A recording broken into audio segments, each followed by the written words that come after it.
बिहार में राजस्व एवं भूमि सुधार विभाग ने सूबे के सभी जिलों में विशेष भूमि सर्वेक्षण को लेकर काम शुरू किया है। इस सर्वेक्षण के लिए लोगों को अपनी जमीन की पूरी डिटेल देनी होगी। बिहार में सर्वे का काम उन जिलों में अगस्त के अंत से शुरू होगा जहां बाढ़ नहीं आने की संभावना है। वहीं जहां बाढ़ आने की स्थिति बनी रहती है वहां सितंबर महीने के अंतिम सप्ताह से सर्वे का काम शुरू हो सकता है। इस पूरे कार्यक्रम की जानकारी हमें दी है राजस्व एवं भूमि सुधार विभाग के सचिव जय सिंह ने। विशेष सर्वेक्षण और बंदोबस्त कार्यक्रम एक ऐसा कार्यक्रम है जिसके माध्यम से राज्य भर में जितने भी रैयत हैं, रैयतों को अपनी ज़मीन का नक्शा और उनका अधिकार अभिलेख, ये दो दस्तावेज उनको उपलब्ध कराए जाते हैं। और ये दो दस्तावेज उन रैयतों के अपनी ज़मीन पर मालिकाना हक साबित करने के लिए निर्धारक होते हैं। पूर्व में 20 जिलों में पहले से राज्य सरकार द्वारा विशेष सर्वेक्षण का कार्यक्रम चलाया जा रहा था। अभी वर्तमान में एक साथ सभी 38 जिलों में चलाने का निर्णय हुआ है, जिसके आलोक में ये कार्रवाई की जा रही है।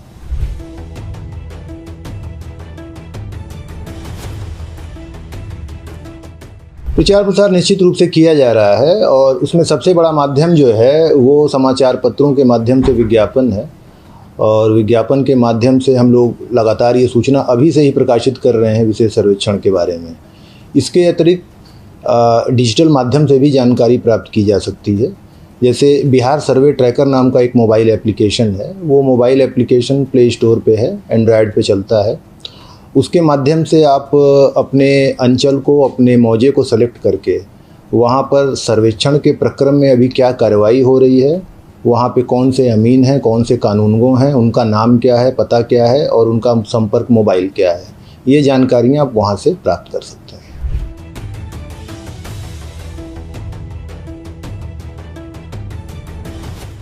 एक अच्छी बात यह है कि ये पूरा का पूरा जो कार्यक्रम है वो पूरा का पूरा ही डिजिटल मोड में ही चल रहा है। मतलब कोई भी रिकॉर्ड ऐसा नहीं है जो कि डिजिटली उसको कैप्चर नहीं किया जा रहा हो। अगर कोई भी रैयत अपनी ज़मीन पर नहीं है, जैसे मान लीजिए कि बिहार के बहुत सारे लोग जो हैं वो बिहार से बाहर रहते हैं, कुछ विदेशों में भी रहते हैं, तो ये व्यवस्था भी सरकार की ओर से दी गई है कि यदि वे चाहें तो आवश्यक कागज़ जो है वो ऑनलाइन माध्यम से सबमिट कर सकते हैं। और मोबाइल फ़ोन के माध्यम से भी ये सुविधा दी गई है, लेकिन डेस्कटॉप के माध्यम से अगर वो इसको अपलोड करते हैं तो ज़्यादा सुविधाजनक होता है। तो ये डिजिटल माध्यम में उनको अपने सारे डॉक्यूमेंट वगैरह सबमिट करने का पूरा जो तंत्र है वो ऑलरेडी चालू है, वो चल रहा है।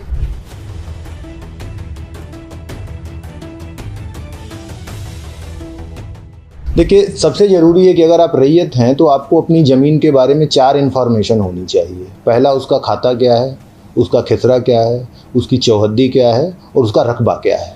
ये 4 आइटम हर व्यक्ति को, हर रैयत को अपनी ज़मीन के बारे में पता होना चाहिए।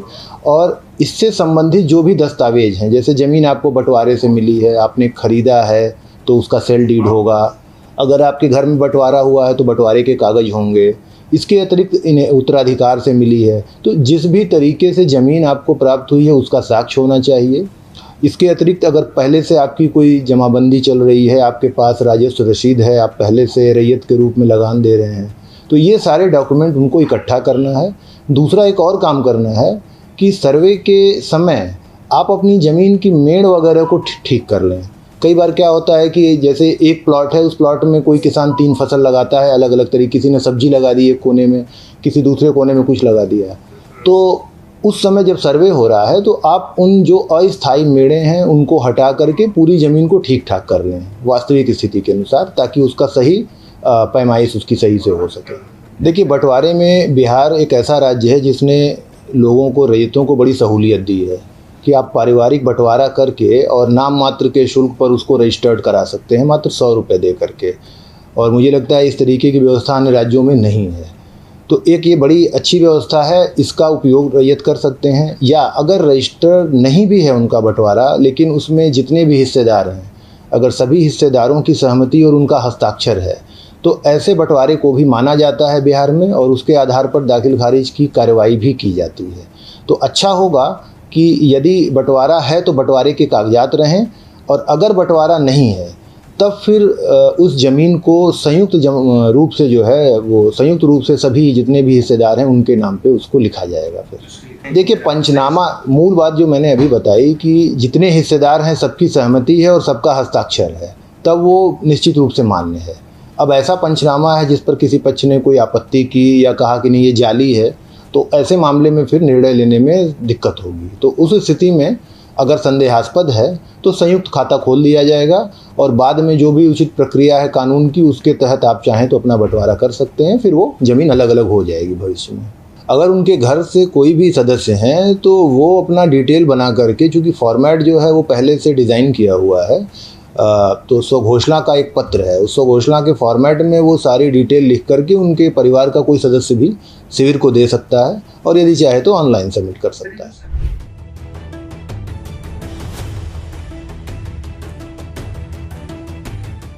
अनिवार्य तो नहीं है, लेकिन जैसे मान लीजिए सीमा पर किसी का प्लॉट है, गांव के बॉर्डर पर, तो अगर वो उस समय रहता है तो निश्चित रूप से वो सही सीमांकन करा पाएगा, और अगर वो नहीं है तो फिर दिक्कत होगी। मैंने पहले भी कहा है कि अगर रैयत खुद से रहते हैं तो वास्तविक स्थिति की जानकारी दे पाएंगे, और उनकी अनुपस्थिति में अगर सर्वे में थोड़ी त्रुटि हुई तो बाद में उन्हें उसकी जो प्रक्रिया है उसके हिसाब से अपील की कार्रवाई करनी पड़ेगी।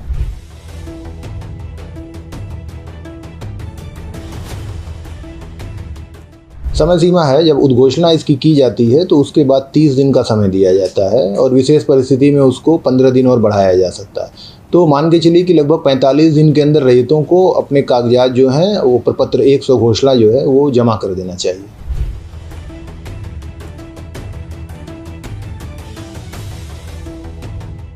देखिए, सर्वे तो फिर भी होगा।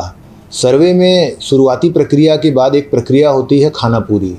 उस प्रक्रिया में भी जितने भी रैयत हैं उनसे उनके कागजात लिए जाते हैं। तो रैयत अगर शुरू में चूक गए हैं, वो नहीं दे पाए हैं किसी भी वजह से, तो खानापूरी की प्रक्रिया के समय वो अपने कागजात जो है वो दे सकते हैं।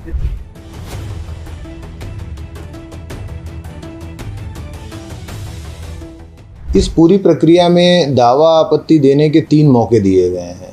पहला, जब अभी खतियान प्रकाशित नहीं हुआ है, उसका सबसे पहले एक प्रारूप प्रकाशन होता है, ड्राफ्ट पब्लिश होता है, तो उससे पहले भी एक सुनवाई होती है, तो उस समय वो अपील कर सकते हैं।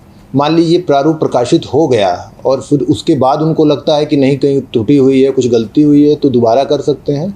और एक और मौका है, जब अंतिम रूप से प्रकाशित हो जाता है खतियान, उसके बाद भी उनके पास 90 दिनों का समय रहता है, उस समय भी वो अपनी एक अपील में दावा आपत्ति दे सकते हैं उस समय।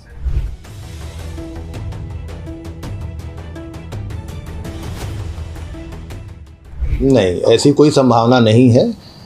ज़मीन का मालिकाना इस आधार पर तय नहीं होता है कि सर्वे के समय उस पर कौन मौजूद है, बल्कि उसके साथ साथ अन्य साक्ष्य भी देखे जाते हैं। उस ज़मीन में खतियान में क्या स्थिति है। जैसे अभी आप वर्तमान में आप ज़मीन पर हैं और खतियान किसी और के नाम से है, तो आपसे पूछा जाएगा कि भाई जो खतियान में जो लोग हैं उनके आप वंशज हैं, आप उनसे सीधे जुड़े हुए हैं या कौन है आप। तो उसके अलावा आपकी कोई जमाबंदी चल रही है कि आप सरकार को लगान दे रहे हैं। तो ऐसे कई सारे साक्ष्य हैं जिनके आधार पर इसका निर्धारण होता है। मात्र सिर्फ उस जमीन पे मौजूद रहने से किसी का उस पर दावा नहीं बनता है।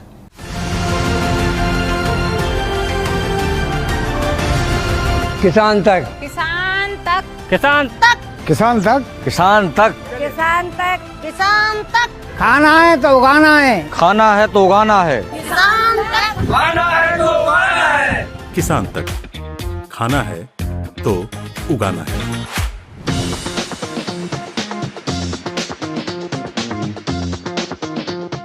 अगर ये वीडियो आपको पसंद आया है तो इसे लाइक जरूर करें। अगर चैनल अभी तक सब्सक्राइब नहीं किया है तो कर लें और नोटिफिकेशन पाने के लिए बेल आइकन भी दबा दें।